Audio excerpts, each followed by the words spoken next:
సొంతింటి కలను నెరవేర్చుకునే ప్రయత్నంలో మధ్యతరగతి ప్రజల ఆశల్ని కొందరు స్వార్థపరులు వమ్ము చేస్తున్నారు. అక్రమార్జనే ధ్యేయంగా నకిలీ దసరాలతో ప్రభుత్వ భూముల్ని అంటగడుతున్నారు. గూడు కోసం పైసా కూడబెట్టుకుని లక్షలు పోగొట్టుకుని వంచనకు గురైన బాధితులు లబోదిబోమంటున్నారు.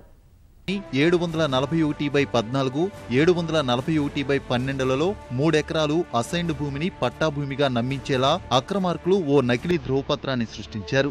నిషేధిత భూమి కాదంటూ తహసీల్దార్ నిరభ్యంతర పత్రం ఇచ్చినట్టు దస్త్రం తయారు చేసి పట్టా భూమిగా నమ్మించి విక్రయించారు. 2010లో ఆ ధ్రువపత్రం ఆధారంగా లక్ష్మయ్య అనే వ్యక్తి నుంచి భూమి కొనుగోలు చేసిన మహమూద్ ఖాన్ ఆ తర్వాత ప్లాట్లుగా మార్చేసి సొమ్ము చేసుకున్నాడు. చిన్నా చితకా పనిచేసుకునే వారంతా పైసా కూడబెట్టుకుని స్థలాలు కొని నష్టపోయారు. ఆ భూములను తిరిగి తీసుకున్న అధికారులు వాటిని 2 పడక గదుల ఇళ్ల నిర్మాణం కోసం కేటాయించారు. ప్రస్తుతం పనులు పునాదుల దశలో ఉన్నాయి.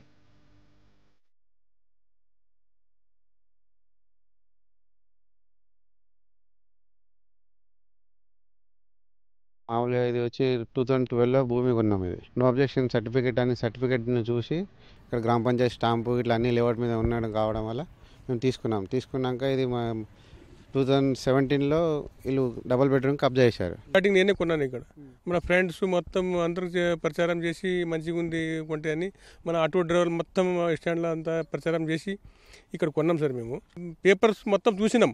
పట్టా ల్యాండ్ అని ఇచ్చారు సార్. అది దాని ఆధారంగా మేము అందరికి మేము చూపించినాం కూడా, అరే ఇది ఒకే ఉంది కొనవచ్చు అని. దాని ప్రకారం మేము కొన్నాం సార్. మాకు అంత నష్టం అయిపోయింది. మాకు చాలా ఇది అయిపోయింది. 2012లో ఇక్కడ చిన్నగా 100 గజాల స్థలాలను మా దగ్గర ఆర్థిక పరిస్థితి బాగా లేకపోయినప్పటికీ మా పెన్లాల మెడలో ఉండే పుస్తకాలన్నీ కూడా తాకట్టు పెట్టి కష్టాలు పడి కష్టార్జితంతో మేము ఈ స్థలాలు కొనుగోలు చేశాం. ఈ 3 ఎకరాలు కూడా ప్రభుత్వ భూమి కాదు, పట్టా భూమి అని 2008లో సంగారెడ్డి తహసీల్దార్ ఇచ్చినటువంటి సర్టిఫికేట్ను చూసాము. అలాగే 2010లో చేర్యాల గ్రామ పంచాయతీ ఈ యొక్క ప్లాట్లను ఆమోదం పొందినటువంటి లేఅవుట్లను చూసి మేమంతా 2012లో కొనుగోలు చేశాము. అలాగే 2017లో కూడా మేమందరం కూడా హెచ్ఎండిఏకి పోయి దరఖాస్తులు పెట్టుకొని ఈ ప్లాట్లను ఎల్ఆర్ఎస్ కింద ఆమోదం కూడా తెచ్చుకోవడం అనేటువంటిది జరిగింది. దురదృష్టం ఏంటంటే 2018లో అధికారులు మాట మాత్రం కూడా మాకు తెలియకుండా ఈ విధంగా ఇందులో డబుల్ బెడ్రూమ్ నిర్మాణాలను పూనుకోవడం వల్ల మేము తీవ్రంగా నష్టపోయాం. మాకు ఇది తప్పితే మరొకటి గత్యంతరం లేనటువంటి పరిస్థితి. మాకందరికీ ప్రత్యామ్నాయంగా ఇళ్ల స్థలాలు చూపించాలని ప్రభుత్వాన్ని కోరుతా ఉన్నాం. సంగారెడ్డి సబ్ రిజిస్ట్రార్ కార్యాలయంలోని కొందరు ఉద్దేశపూర్వకంగానే అక్రమార్కులకు సహకరించినట్లుగా స్పష్టమవుతుంది. అధికారులు మాత్రం నిబంధనల మేరకే చర్యలు తీసుకున్నట్లు చెబుతున్నారు.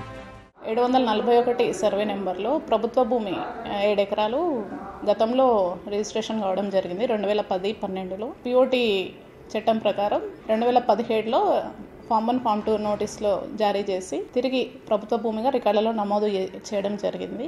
నో అబ్జెక్షన్ సర్టిఫికేట్కి సంబంధించి తహసీల్దార్ గారికి ఎటువంటి రికార్డులు అయితే లభించలేదు. ఫోర్జరీ డాక్యుమెంట్ క్రియేట్ చేసినా మేము అనుకుంటున్నాం.